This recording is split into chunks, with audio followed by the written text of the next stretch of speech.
Originally, I had submitted a different topic for today's talk, which would have been pretty exciting, but NVIDIA asked us to sit on that topic for a little while longer. They're not quite ready to let us talk about it yet. So in another month or so, there might be something very exciting.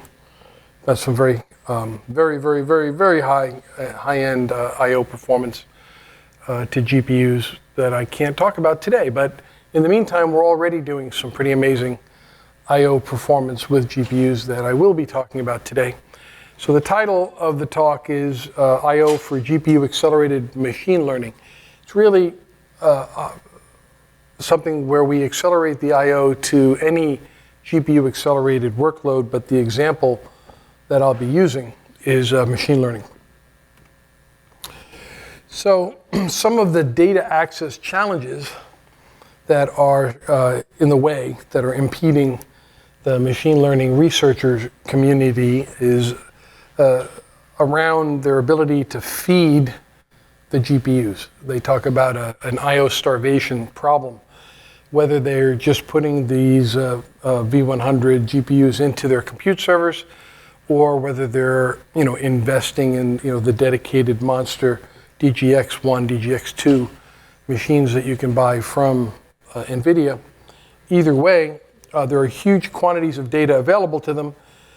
It used to be that we talked about hundreds of terabytes. Now we talk about hundreds of petabytes growing into exabytes, thousands of petabytes. And this in itself is a new class of problem, because in order to do machine learning, you train on the data and then you validate against, quite often, all of your data. So if you've got an exabyte of data, you may want to validate against all of it. That's a lot of data to get through. So you need some pretty high performance I/O to be able to do that.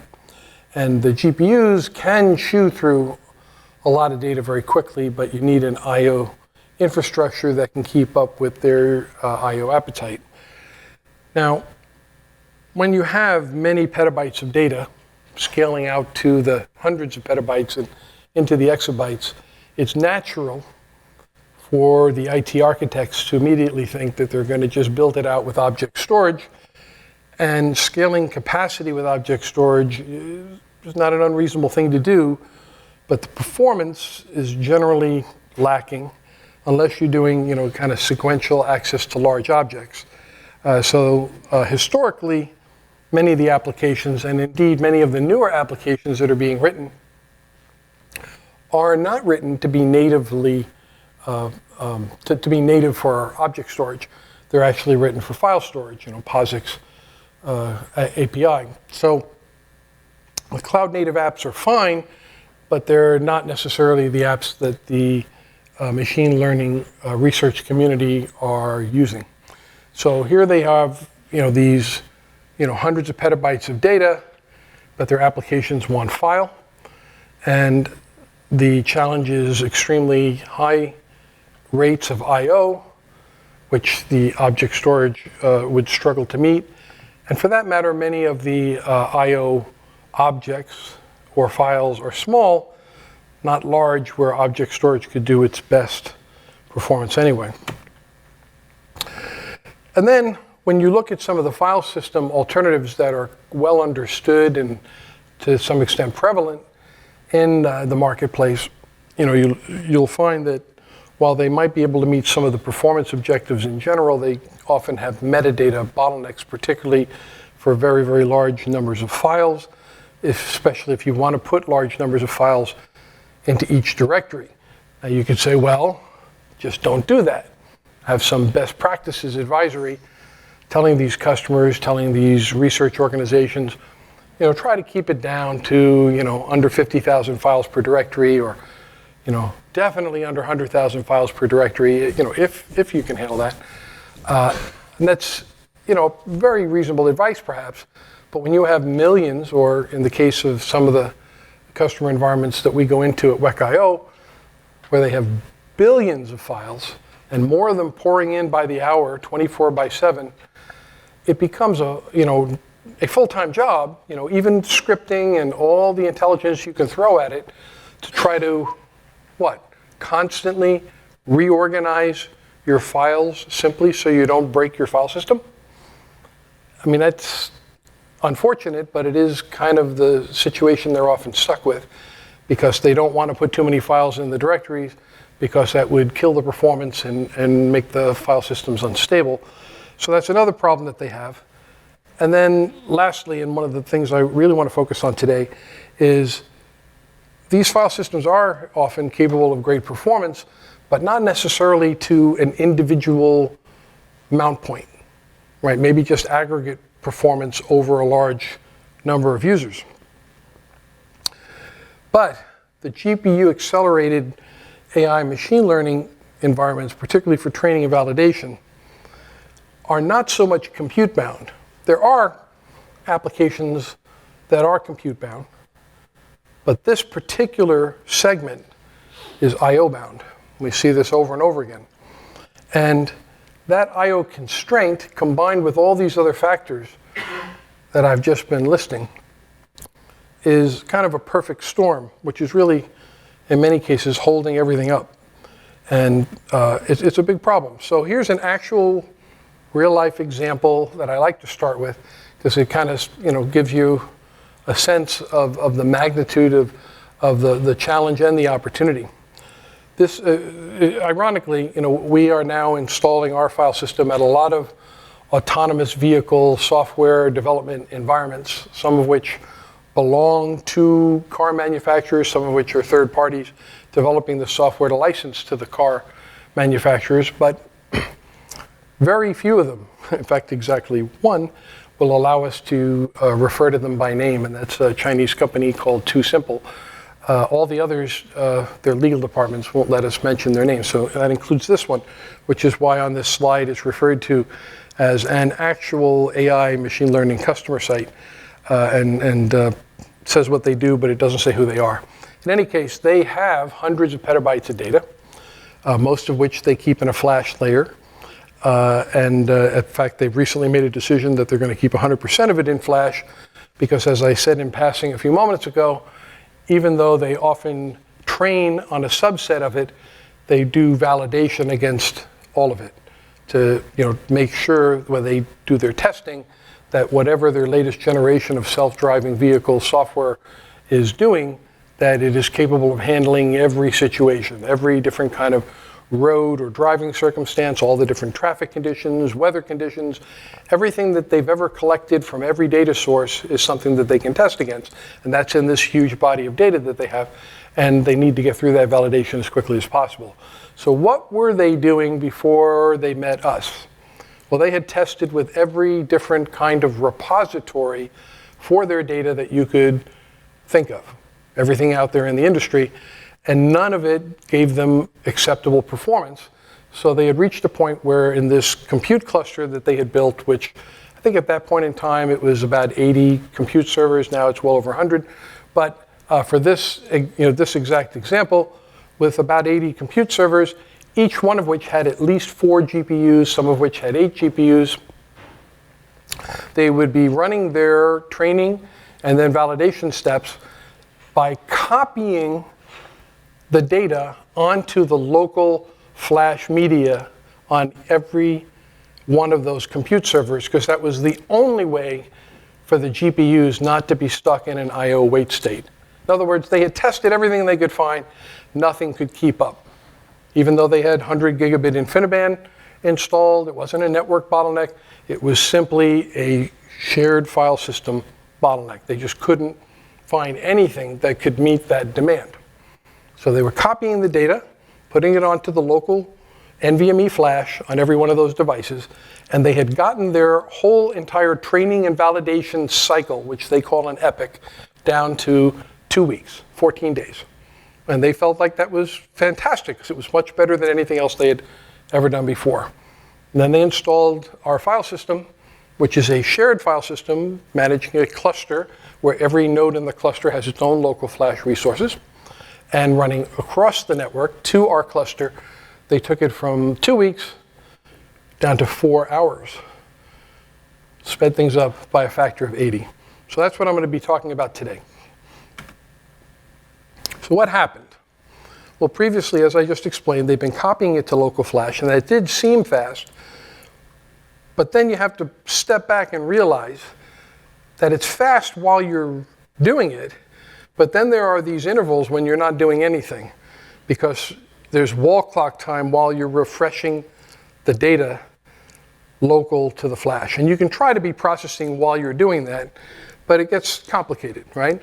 And the other problem is that all those extra steps in the workflow of making local copies of data and then refreshing those local copies are opportunities for mistakes to be made.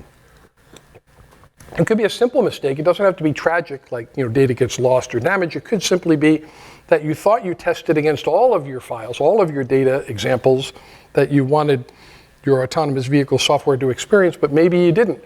Maybe you only copied 40% of it or 60% of it, and some of it never got copied, right? And so there are risks associated with that, and it just makes sense that it would be a lot more efficient if you could just have a pool of data in a giant data lake and have all your compute servers, whether you had 80 compute nodes or 100 or 200 or however large it grew, have them all be able to access that shared data resource. I mean, that's what you want, right? So as long as it could be fast enough, that's obviously what you want to do. So when they were able to get that level of performance by installing our software, they obtained a big advantage over having those local flash devices, in part because our cluster simply had more flash devices than were available on each one of those compute nodes, right? I mean, that's just arithmetic. Maybe a compute node might have 2 or 4 NVMe flash devices. At some point, when you put more of them on there, you're not getting more performance, you're just getting more capacity because of the constraint of how much PCI bandwidth you've got on each compute server. So we have a cluster that you can grow to whatever size you need for however much performance and capacity you need, but it has dozens, if not hundreds, of these NVMe devices. So that's one way that you can scale up the performance in the cluster. And our file system, unlike the local file system on each one of those compute servers, has no historical baggage. It doesn't even work with hard disks. It's only written for flash. It's much more efficient for flash than the local file system that they were using on those local flash devices. The combination of all these factors made it a lot faster. And what else? Well, maybe for some people initially, until they stop to think about it, it seems counterintuitive to go out over the network instead of using a local flash device. Right? Wouldn't that be slower? Well, not necessarily. How much latency does the network actually add? Turns out when you compare it to the amount of latency associated with a read or a write operation on the flash device itself, it's minimal, right? For even if you were only using 10 gigabit Ethernet, it would be tiny. And going to 100 gigabit Ethernet, which is what this particular actual customer was using, it's almost unmeasurable. We're really kind of exaggerating it by giving it a whole pixel on this chart. So there's actually no reason not to go out over the network if there's any benefit to doing so. So let's back up for a second, setting aside that example. One of the reasons why it's not good enough just to have aggregate performance, why you need specific performance for each mount point, is that at each mount point, these are not the same compute servers that we had 10, 20, 30 years ago. They're much faster. They're faster in computation, and they're doing a lot more I/O. They're capable of intensities of I/O that are just incredible. So the CPUs are faster. They've got incredible resources in terms of the network processors, from Mellanox CX6, for example, right? So it's not like the systems are slowed down in any way, but in terms of being able to access the I/O that we can provide. And by adding those GPUs, each GPU is able to contribute a huge amount of I/O demand. The GPU itself, used in these application environments, is a very powerful array processor with a huge amount of I/O appetite. It's unlike anything that we've seen demanding I/O from our storage infrastructure in the past. Right? Each individual NVIDIA Tesla V100 can do on the order of about 4 gigabytes per second. I mean, it depends on what you're doing, right? But the general range is 3 to 6, and what we see in this, AI machine learning environment is typically about 4 gigabytes per second. And a lot of these compute servers are typically configured with 4 GPUs on them, although you can go up to 8. Now, if you have a DGX, DGX2 has 16 of these things in one device, and if you want to have shared data as a resource available to one or more DGX2s, then you've got a very, very intense I/O monster out there expecting the shared file system to be able to keep up. So I'm just trying to paint a picture here of just how difficult it is to build and provide an I/O infrastructure at scale, right, handling hundreds of petabytes, to be able to keep up with this kind of I/O demand. So what should it look like? Well, very simplistically, a good rule of thumb that we find that applies in most environments is whatever you thought you needed for one compute server without GPUs, it's going to be 10 times that if you add a GPU. It could be even worse if you have multiple GPUs on that compute server. Right, so it's kind of an intensification or an amplification factor of I/O per compute server. So let's say you wanted to use NFS, right? I used in this picture here, I used NetApp. I used to be at NetApp, and I still think they have fantastic NFS file servers, great products, right? So if you're going to try to use NFS, the server can be awesome. But the server is not really the bottleneck. It's the client, which is why for many, many years there's been so much industry. A lot of people here at this conference, a lot of conversations about how you'd like to parallelize it so that the client can get the I/O delivered in multiple parallel streams.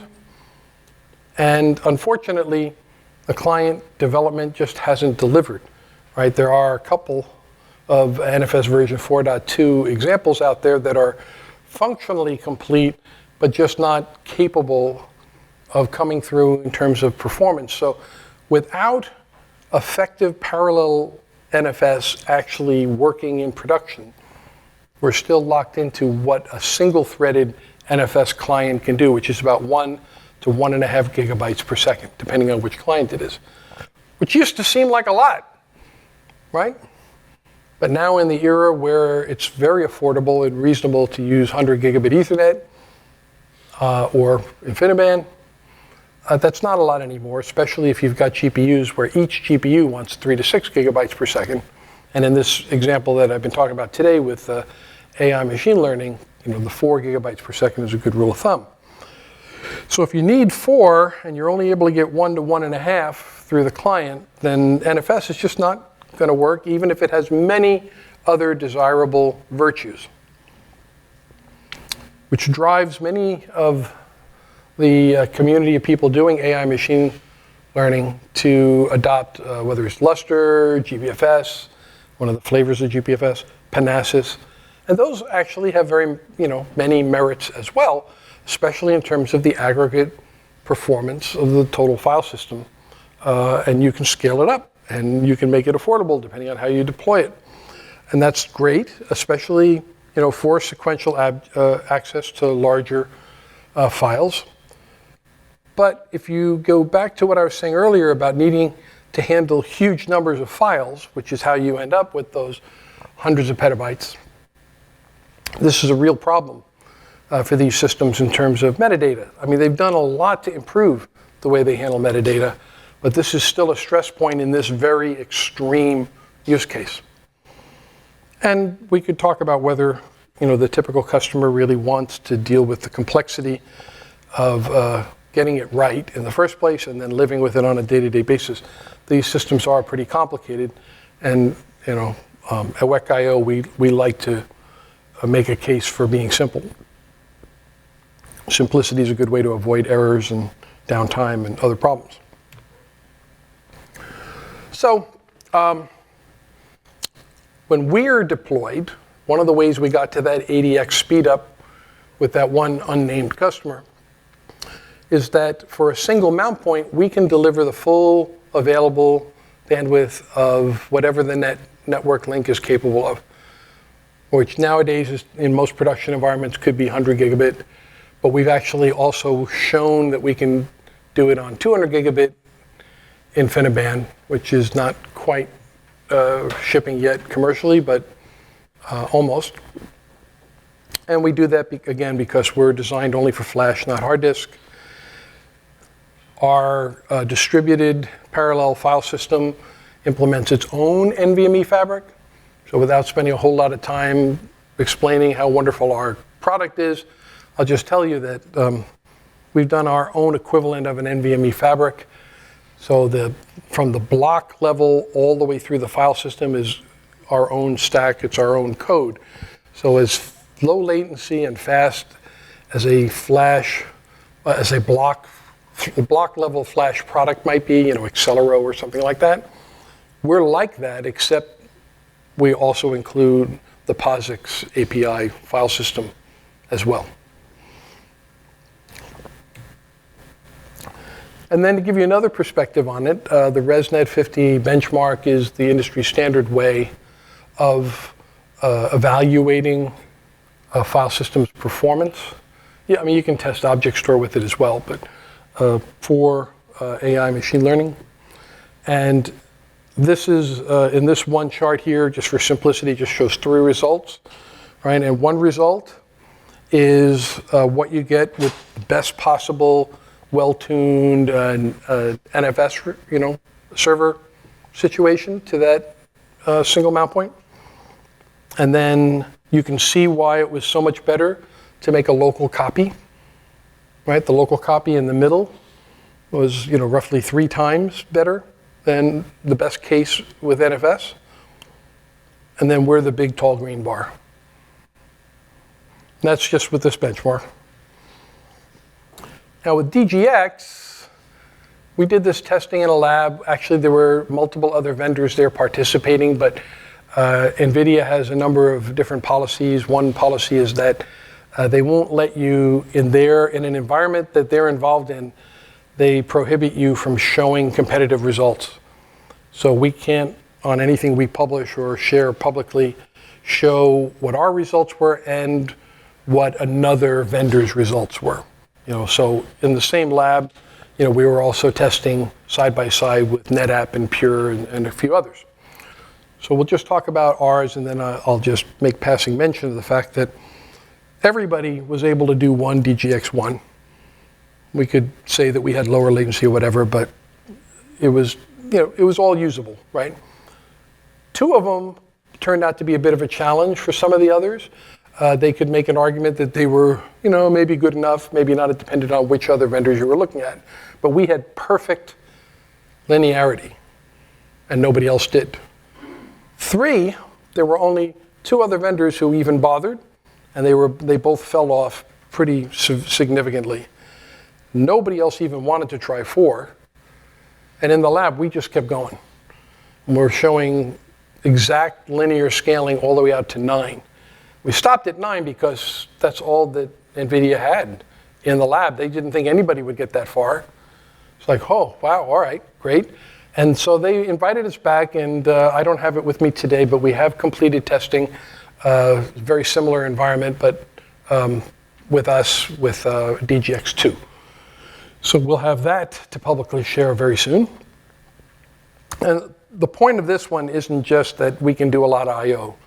We scale linearly, and that's important in a production environment because the guarantee to the customer is if you need more, you can have more. You just add to the cluster.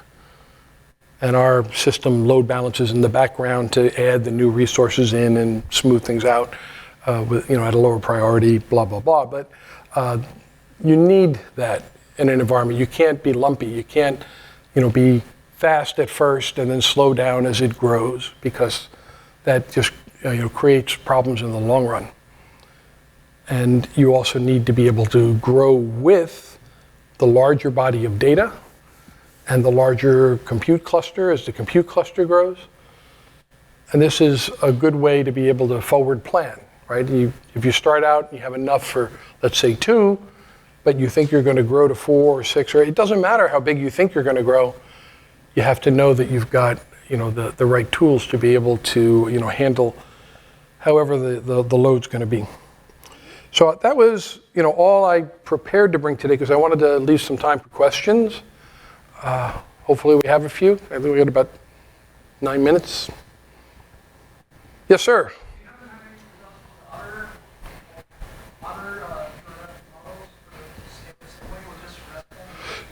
So the question, I'll repeat it. I don't know if it's being recorded. A lot of other sessions were, oh, there it is. Okay, being recorded. I'll repeat the question. I think I heard you ask if we had any other results. So that we have a ton of results. I invite you to come to our website. We're kind of benchmark crazy as a company. You could even argue that it's not healthy, but we sell our software on the basis of being the world's fastest file system. But what comes with that is that we have to benchmark and publish our benchmark results a lot.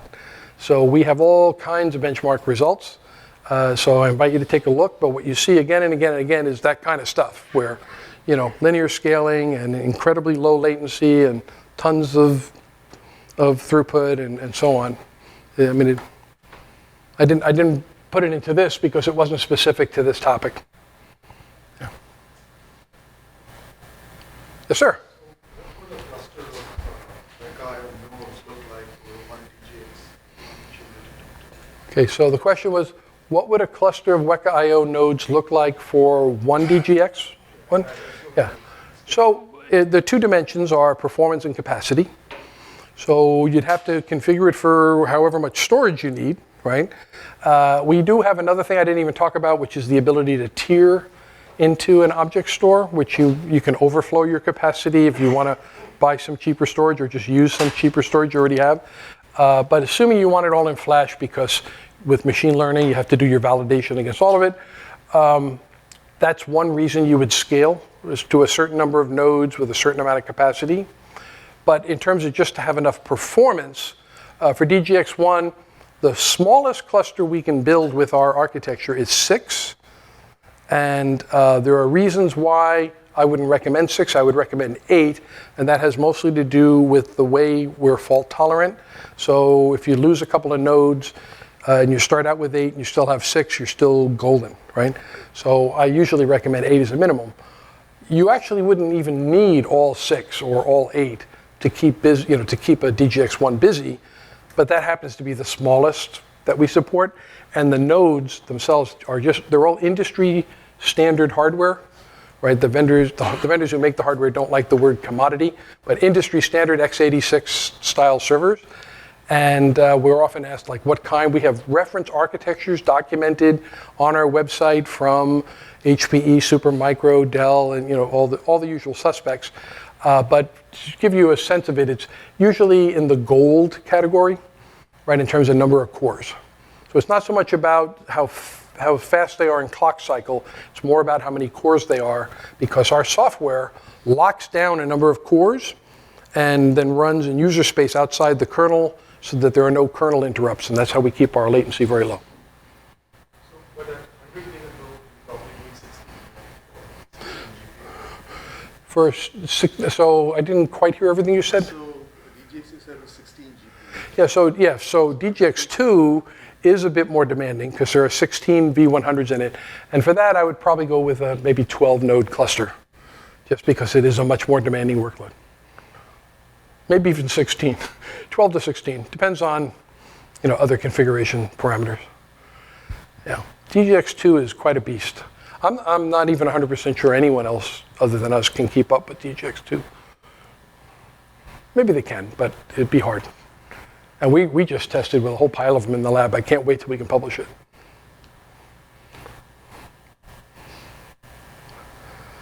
All right, this is the tail end of the conference. You got 4.5 more minutes to ask questions about anything. You know that Leonardo da Vinci thing where the guy has like the two arms, and the legs and legs? Who knows what it's called? Yeah, cool. I wish I had a prize to give you. Except you said it's impossible to run your process on hard drives. Correct. It's like you're going to leave a chunk of big scientific market. So the question/observation is that I did say that it was impossible to run our software with hard drives, and the observation was that does leave out a lot of the potential addressable market. However, our position is that the market is rapidly moving toward flash, and as all of these environments are refreshed moving forward, we're a small company now, we're growing fast, but we can grow into the new market space. And by writing our code only for flash, we take advantage of many opportunities, one of which is we have nothing in our code that has to accommodate the physical geometries of disk drives. Nothing about cylinder groups and keeping track of where the heads are, any of that stuff. So unlike everything else that starts with that and then has to optimize around it to take advantage of flash, we don't have it at all. And so it's one of the ways that we're intrinsically faster is that we don't have any of that baggage. Right? I'm not saying it's impossible to be fast if you had that history, but it is an advantage that we had that we didn't have that history.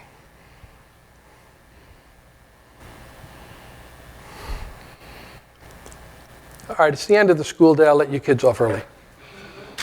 Thank you.